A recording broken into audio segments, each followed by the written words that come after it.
दोस्तों IMF के news outlook में बांग्लादेश ने प्रति व्यक्ति जीडीपी में भारत को पीछे छोड़ दिया है, जबकि बांग्लादेश ने वास्तव में प्रगति की है।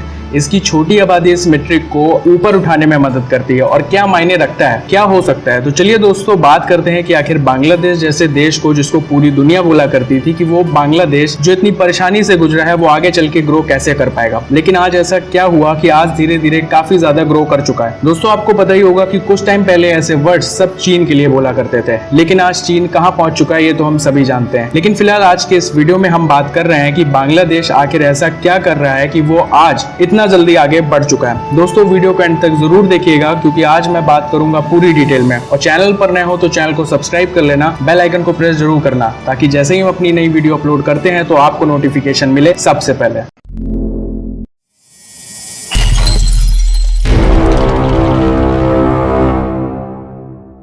आमतौर पर देशों की तुलना जीडीपी विकास दर या फिर पूर्ण जीडीपी के आधार पर की जाती है। इंडिपेंडेंस के बाद से अधिकांश भाग के लिए इन दोनों मामलों में भारत की अर्थव्यवस्था बांग्लादेश की तुलना में बहुत बेहतर रही है। भारत की अर्थव्यवस्था ज्यादातर बांग्लादेश के आकार के 10 गुना से अधिक रही है और हर साल तेजी से बढ़ती भी चली जा रही है। हालांकि प्रति व्यक्ति आय में एक अन्य चरण भी शामिल होता है। पूरी जनसंख्या और कुल जीडीपी को कुल जनसंख्या से डिवाइड करने पर मिलता है। आय बांग्लादेश से नीचे गिरने के 3 कारण है। ध्यान देने वाली बात तो यह है कि 2004 में बांग्लादेश की अर्थव्यवस्था तेजी से सकल घरेलू उत्पाद की वृद्धि देख रही है। हालांकि इस गति में 2004 और 2016 के बीच दोनों अर्थव्यवस्थाओं की सापेक्ष स्थिति में कोई भी बदलाव नहीं देखने को मिला है, क्योंकि भारत बांग्लादेश से भी तेजी से आगे बढ़ रहा है। लेकिन 2017 के बाद से भारत की विकास दर में तेजी से गिरावट भी आई है, जबकि बांग्लादेश की विकास दर और भी तेज हो गई है। वहीं आपको एक और चीज बता दूं कि इसी 15 साल की अवधि में भारत की जनसंख्या बांग्लादेश की आबादी की तुलना में तेजी से लगभग 21% बढ़ी है। इन दो प्रभावों से संयुक्त प्रभाव को देखा जा सकता है कि कैसे प्रति व्यक्ति जीडीपी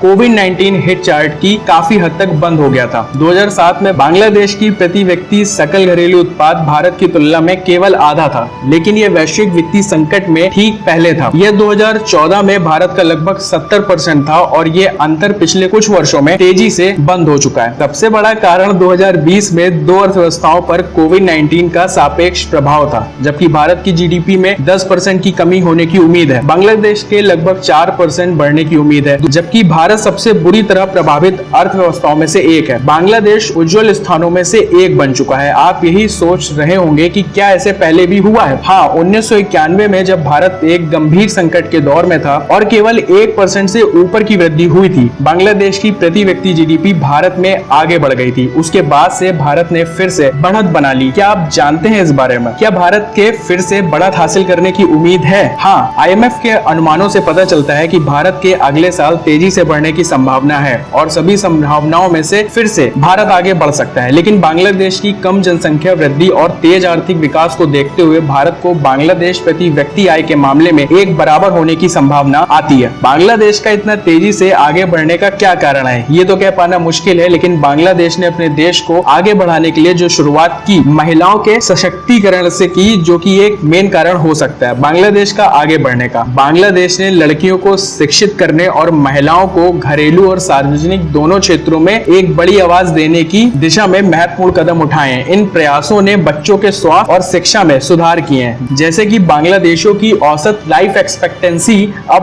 72 वर्ष है, जबकि भारतीयों के लिए 68 वर्ष और पाकिस्तानियों के लिए 66 वर्ष है। बांग्लादेश सरकार आर्थिक समावेशन में जमीनी स्तर की पहल का समर्थन करने के लिए भी श्रेय की पात्र है, जिसको पॉजिटिव एफर्ट से विश्व बैंक के हाल ही में जारी आंकड़ों में दिखाया गया है कि बैंक खाते वाले बांग्लादेशी वयस्कों में दक्षिण एशिया के लिए औसत 27.8% की तुलना में 2017 में 34.1% ने डिजिटल लेन देन किया है। इसके अलावा भारतीय बैंक खातों के 48% की तुलना में केवल 10.4% बांग्लादेशी बैंक खाते इनएक्टिव रहे हैं। बांग्लादेश का इतना तेजी से ग्रो करने का एक और रीजन भी हो सकता है, जो कि उनके उद्योग में सफलता, और ये एक उल्लेखनीय बात है कि बांग्लादेश में मुख्य परिधान फर्म बड़े पैमाने पर हैं। हालांकि भारत में भी हैं, लेकिन बांग्लादेश ने इन पर ज्यादा वर्क किया है और अपने उद्योगों को काफी बड़ी मात्रा में फैलाया भी है। सवाल यह है कि क्या बांग्लादेश के मजबूत आर्थिक प्रदर्शन को कायम रखा जा सकता है? जैसा कि मामला खड़ा है, देश की संभावनाएं एक्सीलेंट हैं, लेकिन ऐसे जोखिम भी हैं जिन्हें नीति निर्माताओं को ध्यान में रखना ही होगा। लेकिन रूढ़िवादी समूह और धार्मिक कट्टरपंथियों द्वारा एक और भी गहरा खतरा है, जो प्रगतिशील सामाजिक सुधारों में बांग्लादेश के शुरुआती निवेश का विरोध करते हैं। उन निवेशकों को उलटने से एक गंभीर और लंबे समय तक चलने वाला एक आर्थिक झटका लग सकता है। ये केवल एक चिंता का विषय नहीं है, बल्कि जीवंत अर्थव्यवस्थाएं पूरे इतिहास में कई बार उनकी गाड़ी पटरी से उतर भी चुकी है। फिर भी अगर हम बात करते हैं कि आखिर बांग्लादेश आज इतनी मजबूती से कैसे बढ़ रहा है, तो आपको बता दें कि पाकिस्तान के साथ अपने इंडिपेंडेंट के स्टार्टिंग ईयर्स में बांग्लादेश ने तेजी से बढ़ने के लिए संघर्ष करा। हालांकि पाकिस्तान से दूर जाने से देश को अपनी आर्थिक और राजनीतिक पहचान पर नए सिरे से शुरुआत करने का मौका भी मिला। जैसे कि इसके श्रम कानून उतने कड़े नहीं थे और इनकी अर्थव्यवस्था ने महिलाओं को अपनी श्रम शक्ति में तेजी से शामिल किया। इसके श्रम बल में महिलाओं की उच्च भागीदारी में देखा जा सकता है। विकास का एक प्रमुख चालक परिधान उद्योग था, जहां महिला श्रमिकों ने बांग्लादेश को